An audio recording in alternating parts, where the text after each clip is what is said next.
Hi friends, आज मैं आप सभी को पिटबुल, अमेरिकन बुल्ली और पाकिस्तानी बुल्ली, इन सभी जो डॉग्स हैं, इनकी जो पप्पी स्टेज है, उस एज में हमें क्या डाइट प्लान रखना चाहिए, वो पूरा का पूरा मैंने एक डाइट चार्ट तैयार किया है। वो डाइट चार्ट मैं आज आपको इस वीडियो के माध्यम से बताने वाला हूं। तो साथियों, वीडियो शुरू करने से पहले मैं आप सभी को धन्यवाद देना चाह रहा हूं, जो आप हमारे इस चैनल को इतना लाइक, कमेंट, शेयर और सब्सक्राइब कर रहे हैं। ऐसा ही प्रेम हम पर बनाए रखिएगा। तो धन्यवाद आप सभी का। आइए वीडियो शुरू करते हैं। ये तीनों प्रकार के जो डॉग्स हैं, उनकी स्ट्रक्चर, फिजिकल स्ट्रक्चर लगभग सेम सा होता है।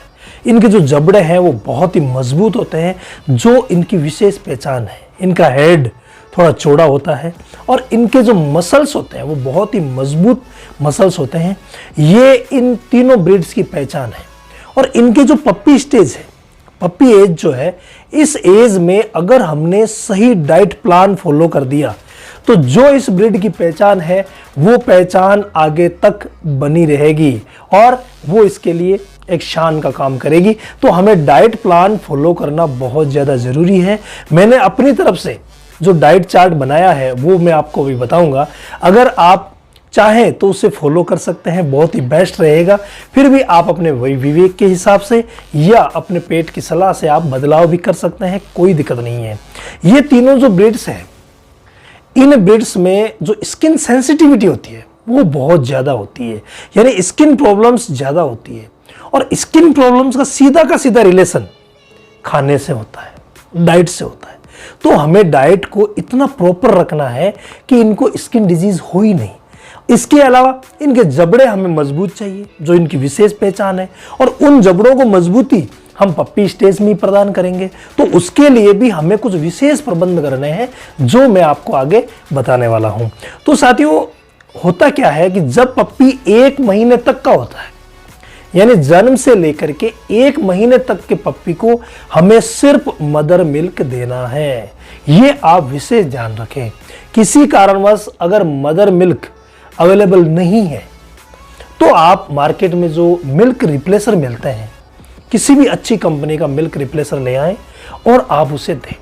मिल्क रिप्लेसर हमें 15 से 20 ml के बीच में दिन में 5 बार देना है। यानी कि आप लगातार मिल्क रिप्लेसर से भी ऐसे ही फीडिंग कराते रहें जैसे मदर मिल्क की होती है। लेकिन मदर मिल्क तो मदर मिल्क ही होता है, उसकी कोई भी सानी नहीं है। आप विशेष ध्यान ये रखें कि अगर मदर मिल्क पप्पी को मिल गया तो उससे बहुत ही ज़्यादा इम्यूनिटी पावर उसमें मिलेगा, जो उसके लाइफ टाइम काम आएगा। कई प्रकार की डिजीज से लड़ने के लिए उसमें एंटीबॉडीज पैदा हो जाएगी। तो मदर मिल्क की फीडिंग बहुत ज़्यादा ज़रूरी है, ये भी आप ध्यान रखें।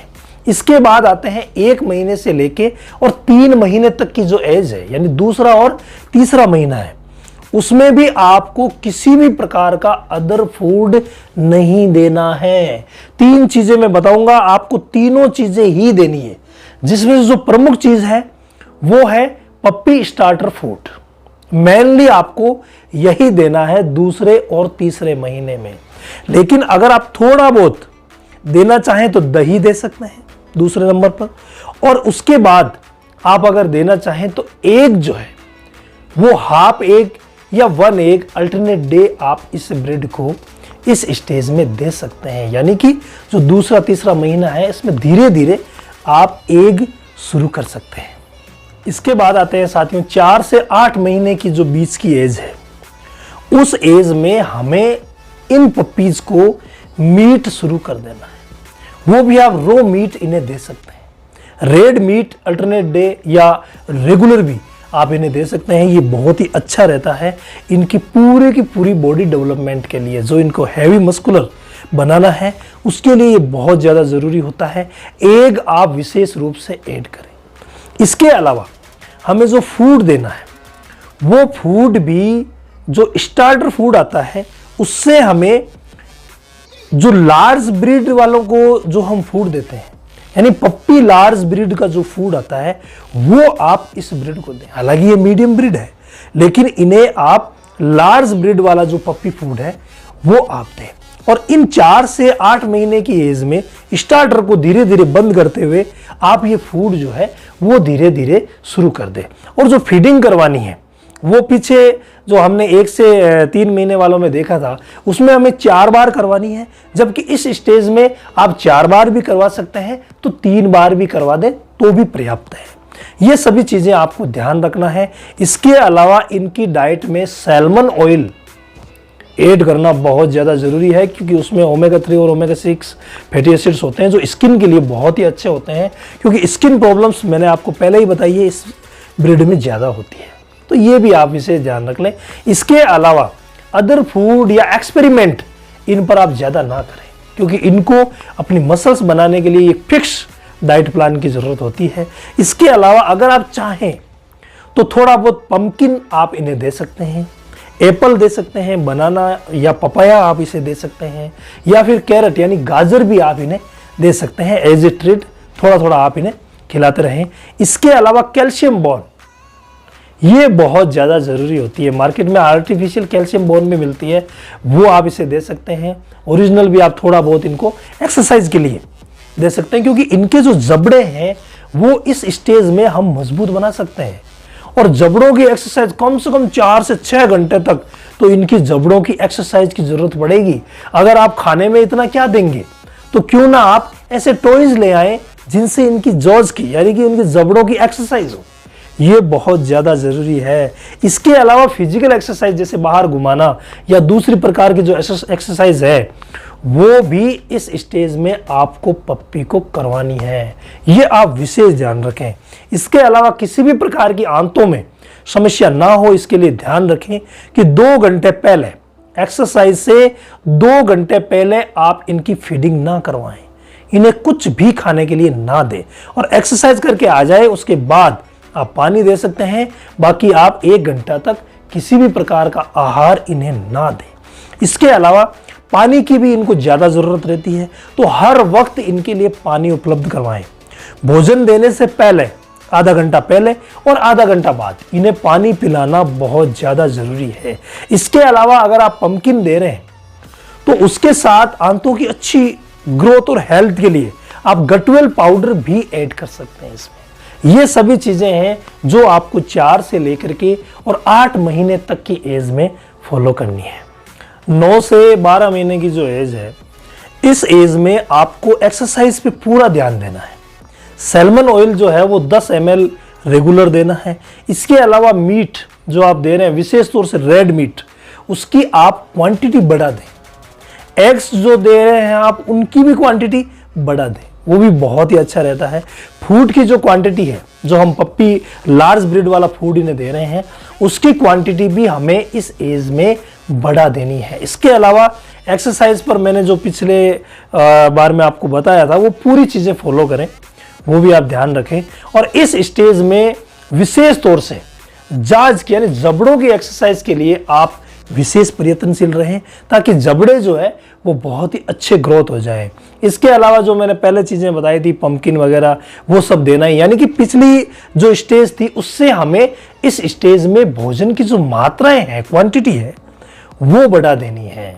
इसके अलावा मल्टीविटामिन और मिनरल्स ये विषय इस स्टेज में तो कंपलसरी हो जाते हैं।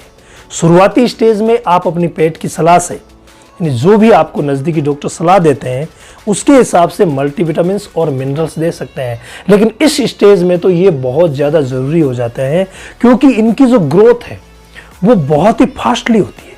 तो फास्टली ग्रोथ के लिए आपको पता ही है कई प्रकार के विटामिन्स और मिनरल्स की ज़रूरत होती है। तो वो विटामिन्स और मिनरल्स अगर जो हम फूड प्रोवाइड करवा रहे हैं उसमें मिल रहे हैं वेल एंड गुड, अगर नहीं मिल रहे हैं तो हमें ऐड करने ज़रूरी हो जाते हैं विशेष तौर से इस स्टेज के लिए। तो ये भी आप ध्यान रखें कि अगर आपने रेगुलर चेकअप नहीं करवाया है तो इस स्टेज तक एक बार आप अपने पप्पी का चेकअप जरूर करवा लें।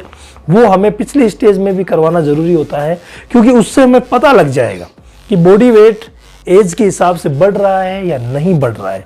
अगर नहीं बढ़ रहा है तो हमें कुछ एक्स्ट्रा करने की ज़रूरत है।